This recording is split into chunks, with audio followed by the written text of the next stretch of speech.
Hi, welcome to Mom Talk. I'm Andrea. And I'm Beth. Andrea and I are moms at SmartSocial.com, and we work every week to put together all of the great resources that we offer to help everybody learn how to be a little bit safer online and have fun using social media. So this week's big topic is about the BeReal app, and Andrea and I are going to talk about that in just a minute, about what we found. We have a couple of interesting stories of our own experiences of how we use that with our friends. We'll talk about that in just a second. One of the things that we love is hearing from our partners, from our principals, from teachers, from parents about how you use SmartSocial.com. And this week, Josh got a message from a principal at one of our partner schools, and he agreed to do a little podcast recording with Josh to tell the story. So I thought we would share a little bit of that right now with our Mom Talk listeners. Hello, everyone. I'm Josh Oakes, and we have one of our awesome partner schools here today, Needham Elementary School. It's so good to have you here today. Dylan, you're the principal, and we're honored that you're part of our VIP program where you're helping parents and also students to be informed on all these apps and what we can do together. You have a special story for us, something that happened this week. Can you bring us up to speed on what happened? So we just started this program about a month ago, including VIPs for our parents. So I shared that with parents, and we had had additional issues with our fourth graders in particularly over the weekends. And so I went to fourth grade lunch one day, a couple weeks ago, and I talked to them, and I say, like I would talk to my own kid, because he's a fifth grader. Talk to them about, I'm communicating with your parents about a program we're using and to stay smart and safe online. And so I just talked to them for about 10 minutes. Little did I know the kids were listening to me. And this week, a student came to me and he had a number written on a piece of paper. And he said, Mr. Purley, I need to tell you about this. And I said, it looks like an IP address. What about it? And he said, I learned on TikTok over the weekend that this is a bad site. I said, tell me more. And he said, well, watch. So he gets his Chromebook out, he types it in, and it takes him to a website that's like a search engine, but it routes around our firewall. And he said, look at this. I can go to any site I want to. He typed in YouTube, which is blocked, but for students in our district, pulled it right up. And he said, you need to block this so other kids can be safe. And so it was really neat. You could tell he was taking pride and ownership in keeping his peers safe and just letting me know, like, hey, here's a site that I've learned about that's bad for kids. So I thought that was really cool. Then he added on, he said, well, there's another one that was another similar thing. It comes up, you type in a certain code, and you can go onto the internet around our Go Guardian firewall. He had written it down on this piece of paper, and we were able to take care of that behind the scenes to block those at the district level. But wow, at least that know what's happening. And I think that's key. Our kids are activating their knowledge and skills and then advocating for their own safety and for other kids' safety. That's awesome. What would you tell other principals to get students to do that? What ideas do you have there? Talk to your kids. That's what I tell parents, and that's what I tell principals, right? Like, they're our kids. We say that when we're in school. These are our kids, and we're responsible for their safety. So talk to them, build relationships with them. I'm proud that this fourth grader, who I've known even before he was in school, I know I'm in preschool, he came to us, comes to me as a fourth grader, and he knows I'm not going to get in trouble. I'm reporting this as a problem with safety. And so he knew coming to Mr. Purley was a safe place. And I let him know, I bragged about him to a few other people in front of him. Yeah. So he knew he was going to get recognized for doing the right thing. So it comes down to the key word, I think, of relationships. He knew he was doing the right thing, and he has a good enough relationship with me as his principal. He can come to me and share that. That's awesome. Thanks for the story here today. We appreciate it. Absolutely. Yay. That's amazing that fourth grader came to the principal to tell him what he learned on TikTok that he knew was trouble, but he could have taken that IP address that he learned about on TikTok and shared it with all of his friends of how to get around their Go Guardian firewall. Yeah, and he didn't. What a great kid. And what a great school and principal that the student felt like he could actually come to the principal and talk to him. Yeah, I love the way that Mr. Purley talked about this as really a multi-layer approach. They had a problem. I really don't know what the details are for that fourth grade on the weekends that he talked about. But he found SmartSocial, he found the partnership with VIP. He has been delivering VIP products and memberships to his parents to help teach parents about these apps. And then he followed that up with another layer of talking to the kids, because I think so often we think parents need to just take care of this, but we have to take care of all of our students like they're our own kids. I just think that this was a really great example of a school and how they're using VIP, how they're teaching parents, but they're working as a whole community to keep our kids safe online. Definitely. I think it's awesome. Maybe seeing an IP address might not raise a concern for a parent, but when that student knew the purpose of that IP address and where it could lead, that's the kind of trouble that students can see all the time on sites like TikTok or Snapchat or any of the social media pages. So it may not be something so blatant like violence or pornography that some of us might think of as the problem of social media, but the student recognized it, and good on him, good on everybody in the community for working together to keep their kids safe. So let's take a quick break and hear how to find out about all the different new apps and popular websites that we give parents information about, and how to recognize the dangers and how to talk to your students and create those types of relationships like Mr. Purley did at his school. You're listening to the SmartSocial.com podcast. Each week, we help parents and educators keep students safe on social media so they can someday shine online. Make sure you join our newsletter to get the most up-to-date social media alerts at SmartSocial.com/newsletter. Every Tuesday and Thursday, we send out the latest social media app resources that help parents and educators to navigate this challenging landscape with their students. Now let's get to the program. So Andrea, last week we mentioned that you were creating an app guide about a new app that had a lot of publicity recently called BeReal. Will you share with us what you learned about it and your kind of gut instincts from a mom's perspective? Sure. So it's a new app and kind of a new spin on social media and sharing photos with your friends. It's an app where they send you a notification at a random daily time to take a photo and post it on their site. You get 2 minutes to take this photo, and there are no filters, there are no edits on the site. So it's like the anti-Snapchat, if you will. It's all about being real and authentic and just a little snapshot of your real day and what it looks like. So it's very unique. And I like that aspect of it. You can join your friends, you can see what they're posting. They, of course, have a Discover tab where you can scroll through anyone who's posting on BeReal publicly. So it's kind of cool. It's really big. It's from France. And it was started there, and it's picking up speed here in the States, mostly I think on college campuses right now. But as we know, a lot of things will start at the college level and then filter down, which we may see a lot of that this summer as college kids are coming home from school and sharing with their younger siblings. But there are a few red flags that I feel like are pretty important and pretty big. So the first one is they have a location sharing feature, very similar to the Snap Map in Snapchat. You can turn it off, and we highly recommend that you do that, because if you click on someone's post who is sharing their location, it will give you a big map and show you exactly where this person is. So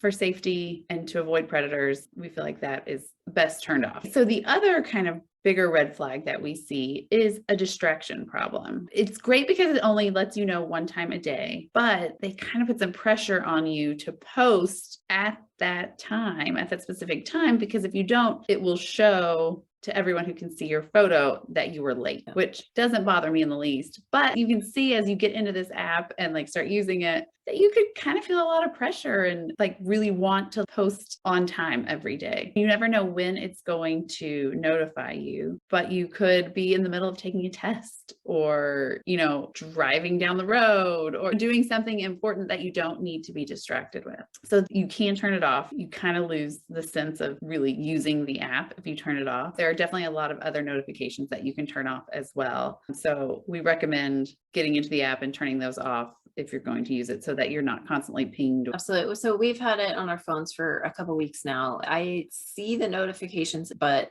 that little number on the corner of the app has added up over time. And eventually that just stresses me out that there's so many unread notifications sitting there. So I do have to go in and clear them out just for my own mental sanity that I'm not missing something. But then it sucks me in and I think, oh, I do want to see what these people are doing, because right now we just follow our friends and I would like to keep in touch with those friends. That is something else, is that until you post that day, you can't see what other people have posted. So it's really playing into our fear of missing out, that I want to see what they're doing, but I have to share first. It's just an interesting part of that app that is really playing into that fear that a lot of us have. I definitely agree. So we work from both an iPhone and an Android so that we can see how apps work on different devices. And typically apps are pretty similar on both, but we found here they operate pretty differently. The Android seems to give you a few more options in the notifications area, and you can block people on the Android and you don't have those options in the Apple. So it's just kind of interesting. And we also found that on the Android, if you're posting publicly, anyone can share your post on any other social media. So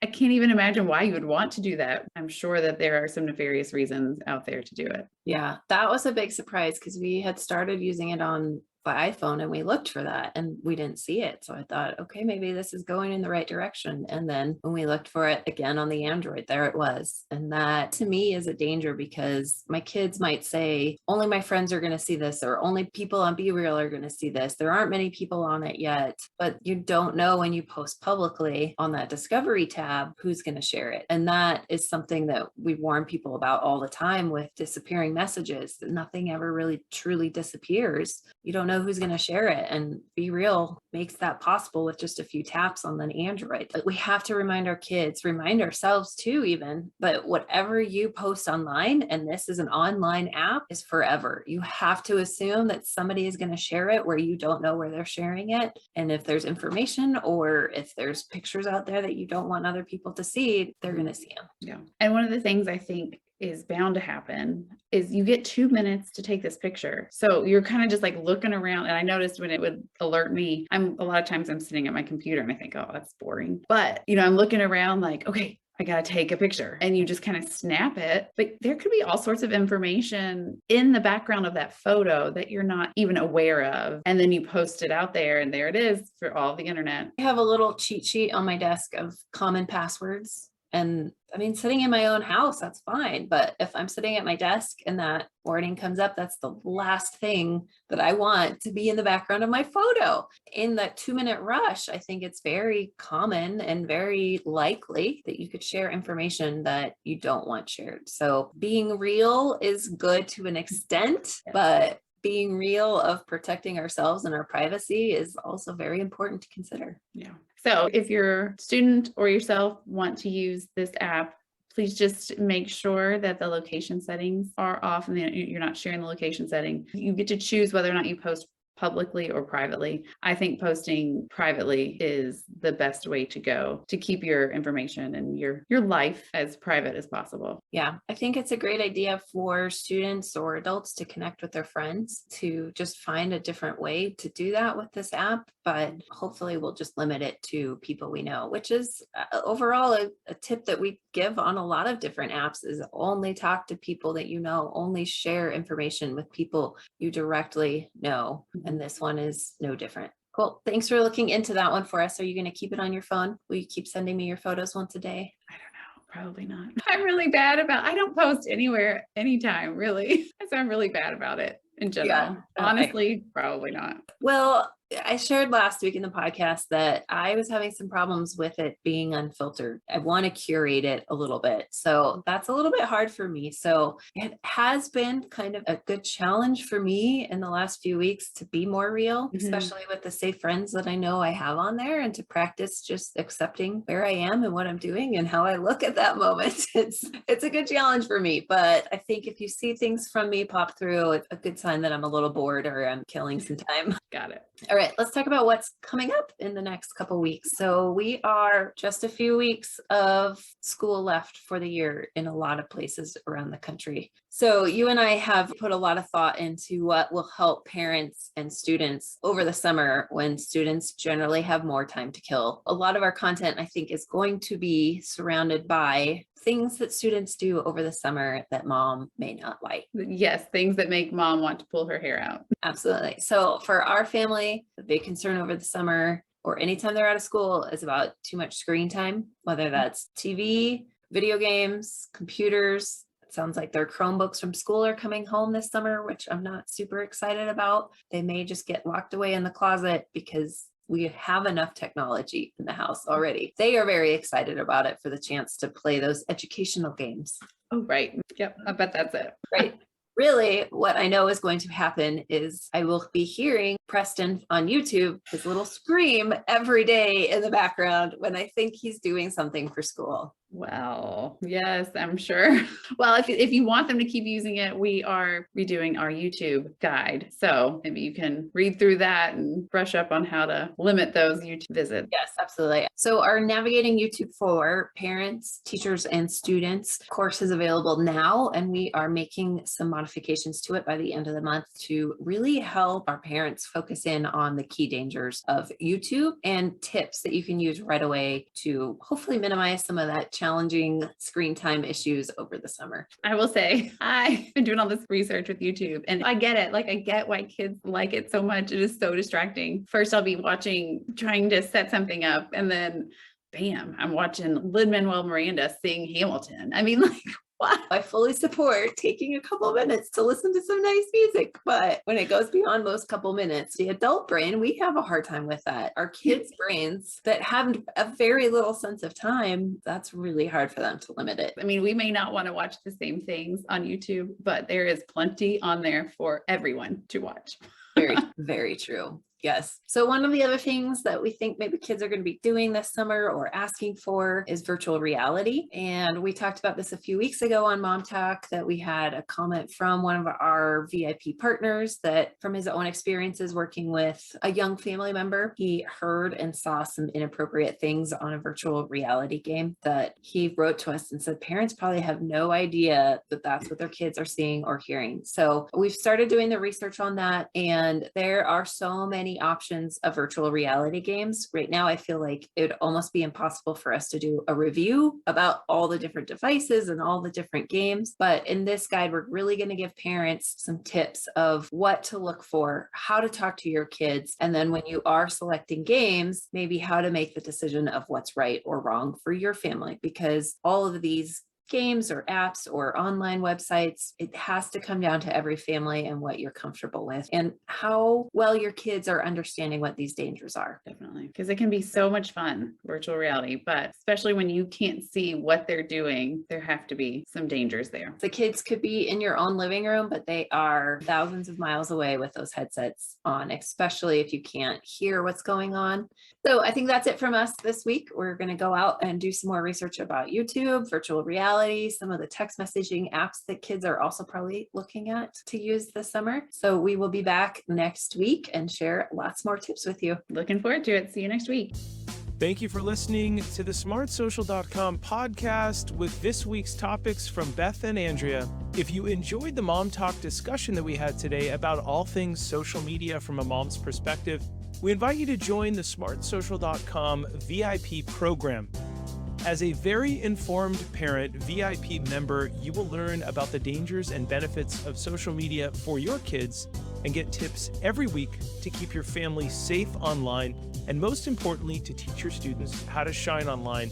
We have over 130 detailed app guides that cover apps like TikTok, Snapchat, Instagram, and 100+ apps you might not have heard of, but your students may have visited or downloaded. Find out more and join today at smartsocial.com/VIP. Please remember to rate, subscribe, and review so we can continue to help more parents and educators just like you. I'm your host, Josh Oakes. As always, remember to keep it light, bright, and polite. We'll see you on the next episode. Have a great day.